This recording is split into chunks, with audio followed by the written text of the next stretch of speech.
(8월 31일) 수요일 황장수의 뉴스 브리핑 시작하겠습니다. 오늘부터 이 비가 내리고 있습니다. 어젯밤부터 내린 비가 제법 많이 내리고 있습니다. 자, 이제 8월 31일이고 내일부터 이제 9월 1일입니다. 8월달도 오늘로 다 갔습니다. 벌써 요 며칠 기분으로 보면 가을이 와 있는 듯이 보입니다. 자, 이제 계절이 변하는 시기에 날도 선선했으니 힘을 내고 열심히 살아갑시다. 자, 오늘 첫 번째 주제는요, 이 핵 잠수함을 한국이 도입해야 된다, 이런 이야기가 북한의 SLBM 실험 성공 이후 쭉 나오고 있습니다. 머지않아 북한이 3,000톤급 이상의 큰 잠수함을 만들거나 이미 만들어 놨거나 만들고 있거나 하지 않겠는가. 그렇게 되었을 때 우리의 대응 전력이 없다. 미국의 핵 잠수함이 지금 북한의 주요 기지들 근처에 물밑에 잠수해서 정보를 캐치하고 있지만은 언제까지 미국에 기대겠느냐. 또 만들자는 사람 이런 이야기 합니다.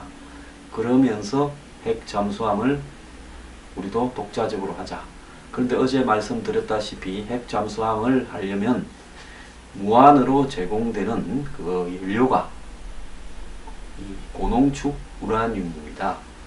20% 이상으로 굉장히 강하게 농축한 우라늄을 핵 잠수함의 원자력 추진 이 시설에 넣어서 그걸 갖다가 연료로 삼아서 계속 이 원자력 장치를 돌려서 그걸로 이 잠수함의 추진 동력을 얻게 됩니다.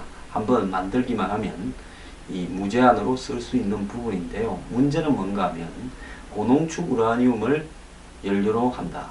그렇다면 지금 북한의 플루토늄 추출이나 또 고농축 우라늄을 미국이 못하게 하는데 북한이 그걸 뚫고 핵실험을 하고 있는 마당에 한국의 핵 잠수함을 허용하면 그것은 결국 한국이 핵무기를 만드는 중요한 단계로 가게 되는 이 전조 단계에 있기 때문에 그것은 허용할 수 없다. 결국 한국이 핵 잠수함을 도입하려면 미국과의 환미 원자력 협정 개정을 해야 되고 더 나아가서 미국의 동의를 받아내야 되는 부분이 있는데 지금 미국뿐만 아니라 러시아, 중국 등 전 세계의 주요 핵 보유국들은 이 핵 잠수함을 핵 보유국 이외에는 가지지 못하도록 압력을 넣고 있습니다.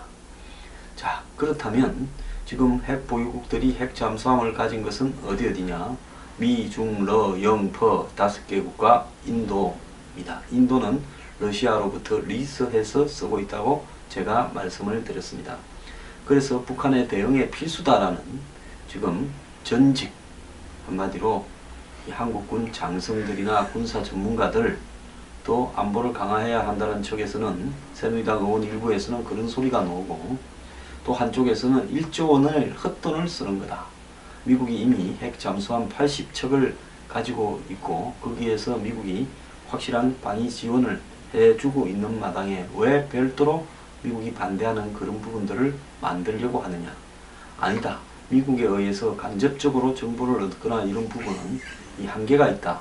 앞으로 정치 상황이 어떻게 될지 모르니까, 한반도 주변의 지정학적인 상황이 어떻게 될지 모르니까 그걸 갖다가 이번 기회에 우리가 핵 잠수함을 만들도록 미국과 싸워야 된다.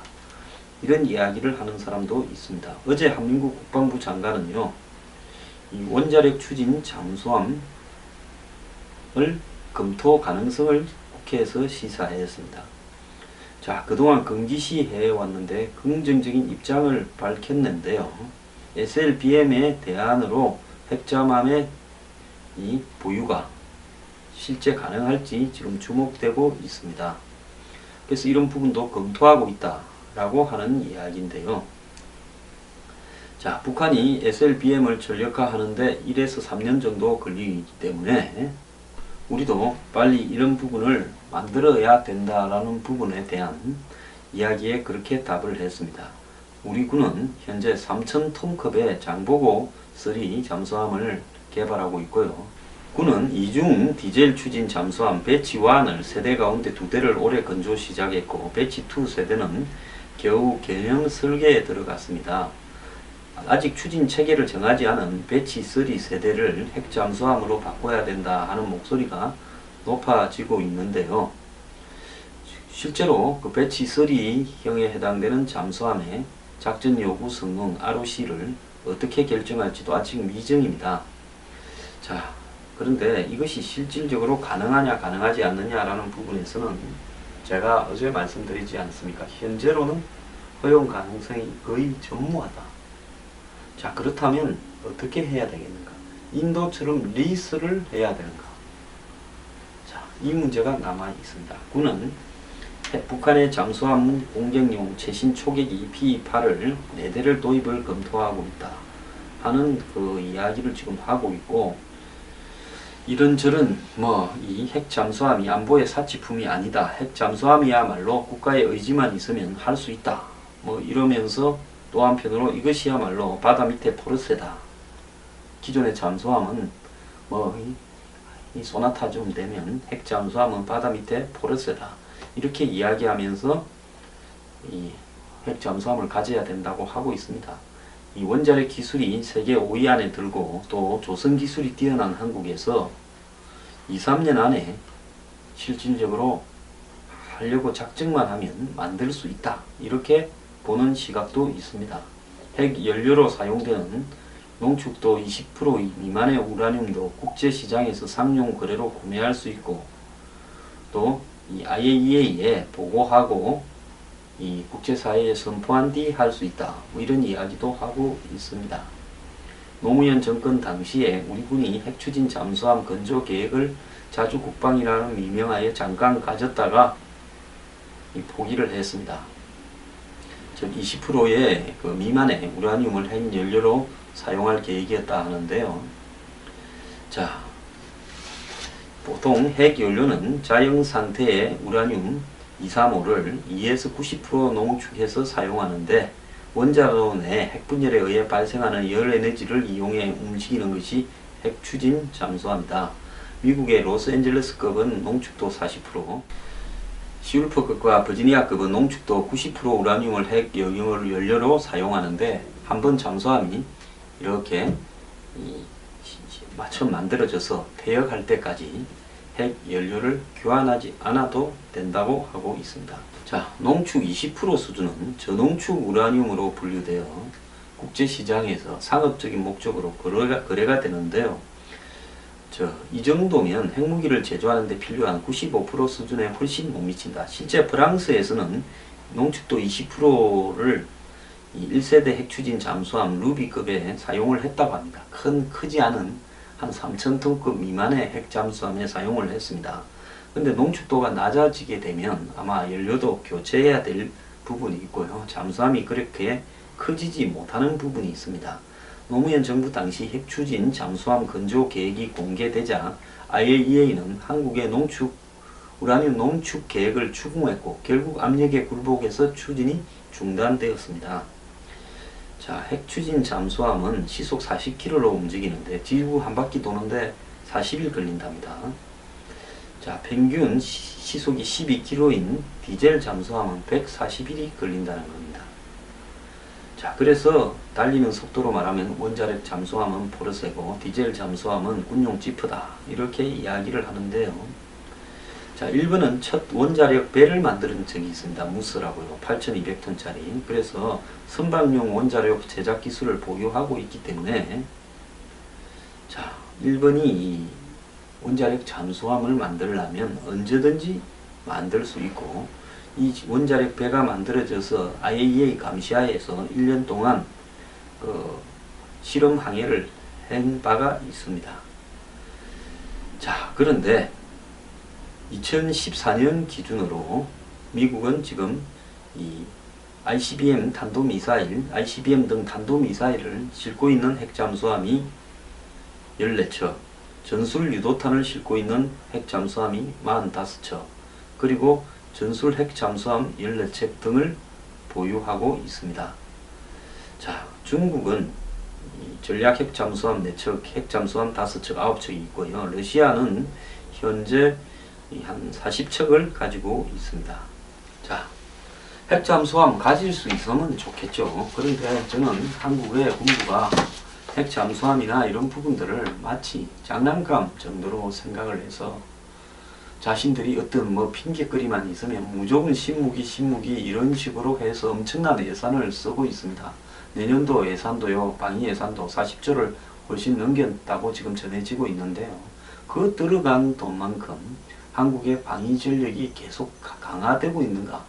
근데 북한하고의 전력 비교를 하게 되면 기본적인 어떤 필요 최소 무기들도 보유하지 못하고 있거나 한국형 명품 무기들이 죄다 부실하거나 고장나고 곳곳에서 방산 비리로 몇백억, 몇천억, 몇 조를 그냥 우습게 날리는 이런 일들이 지금 비일비재하지 않습니까?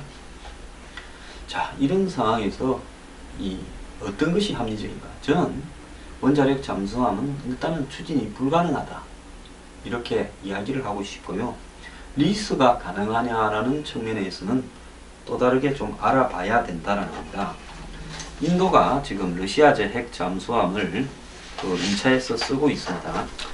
이런 인도의 리스 사례가 한국도 미국의 핵 잠수함을 몇 대를 리스해서 쓸 수 있는 그런 부분이 되겠는가? 왜냐하면 리스를 하게 되면 별도로 우리가 우라늄 농축을 한다라는 의심을 받을 필요가 없고, 더 나아가서 우리가 그 연료를 갖다가 공급하는 게 아니라 미국에서 알아서 처음에 넣어서 우리한테 줄 거고, 우리는 그걸 그냥 운용만 하다가 일정 기간이 지나면 미국에 반납하고 또 리스하고, 이런 행태로 하면 우리가 핵 개발을 이렇게 하고 있는 것인가 하는 의심을 피할 수 있는 부분이 있을 겁니다. 그런데 미국이 주변 국가와의 어떤 관계들을 고려해서 한국에 과연 리스를 할 것인가, 이런 부분이 좀 의문입니다.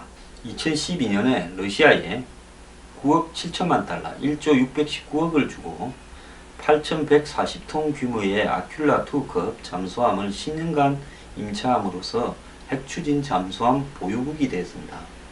이 잠수함은 현재 INS 차크라라고 명명되어서 인도 해군이 운영하고 있는데요. 다만 계약상 이 잠수함은 재래식 무기만을 사용할 수 있고 핵탄두 미사일을 탑재할 수 없습니다. 그러니까 핵잠수함을 가져와서 거기에다가 이렇게 ICBM이나 각종 SLBM, 또 핵탄두 미사일 등을 사실상 탑재할 수 없다라는 겁니다. 그렇다면 이것이 크게 의미가 있는가? 물론 물밑에서 적의 잠수함을 탐지하고 공격하는 용도로는 되겠지만은 핵은 탑재할 수 없다, 이렇게 돼 있다는 겁니다. 물론 한국이 리스한다 하더라도 역시 핵은 탑재할 수 없는 조건으로 될 거라 보고 있습니다. 자, 이런 인도가 최근에 러시아로부터 한 척을 더 빌리기로 했다는 겁니다. 추가로 임차할 잠수함은 비용 문제로 러시아가 건조를 중단한 이브리스가 될 거라고 보는데요. 이브리스는 지금 갖고 있는 인도의 그 임차 잠수함과 같은 급으로 같은 조건에 계약될 거라고 지금 알려지고 있습니다. 인도 해군은 자체 생산한 핵 추진 잠수함 3척을 운영할 계획이길래 앞으로 승무원 교육을 위해 이번에 임차를 결정했다고 합니다.